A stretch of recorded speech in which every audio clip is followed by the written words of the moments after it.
Hello, my name is Helen Gremion, and I'm Associate Professor of Social Practice at Unitec in Auckland, New Zealand.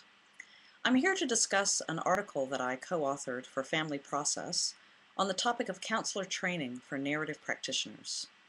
Aileen Cheshire and Dorothea Lewis are the co-authors, and we all teach in the Postgraduate Diploma of Counseling at Unitec. Incidentally, in this program, David Epston has a small teaching role as well. He and Michael White were the co-founders of narrative therapy. Aileen and Doro are narrative practitioners with key teaching roles in the program, and I have a role teaching post-structuralist theory early in the piece. In our article, we build on a small body of literature to address ways of teaching narrative counseling that are in keeping with the post-structuralist theories that underpin it.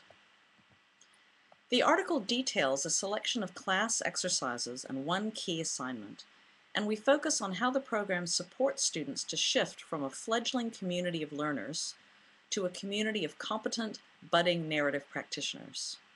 In particular, we try to account for two key changes that occur for students in the course of the program, both of which fit with post-structuralist ways of working. First, students and teachers increasingly learn alongside one another.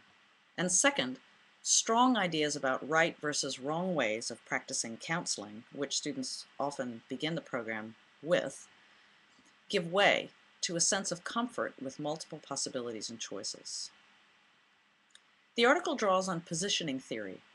Rather than assuming fixed positions of teacher and student, we ask, how are classroom participants being positioned in relation to one another at any given time?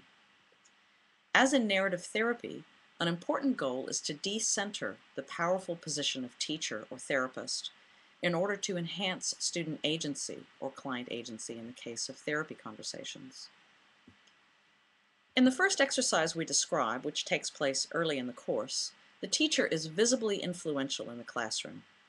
So it's all the more important that we structure the learning so that much of it takes place through peer interaction outside the lecturer gaze. Students talk among themselves in groups to generate possible lines of inquiry for a therapy conversation, which are then discussed as a class. The teacher is active in facilitating an open discussion and critique.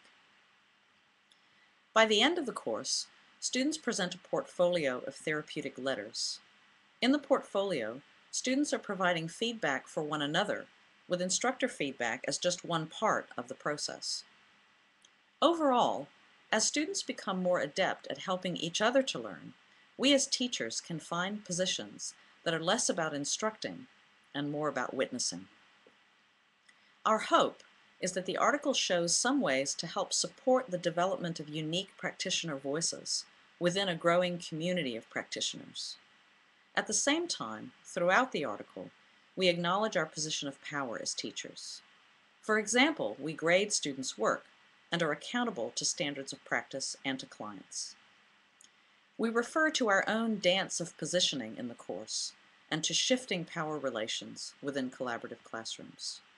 We would love it if our article invited further reflections and new developments for post-structuralist counseling pedagogy, with three aims in mind: enhancing student agency, building a community of practitioners while also growing student competence, and fostering collaborative ways of working while also acknowledging power relations in classrooms. After you read the article, I hope you will feel free to be in touch with me with any reflections or comments you may have. I can be reached at hgremilion@unitec.ac.nz. Thanks and happy reading.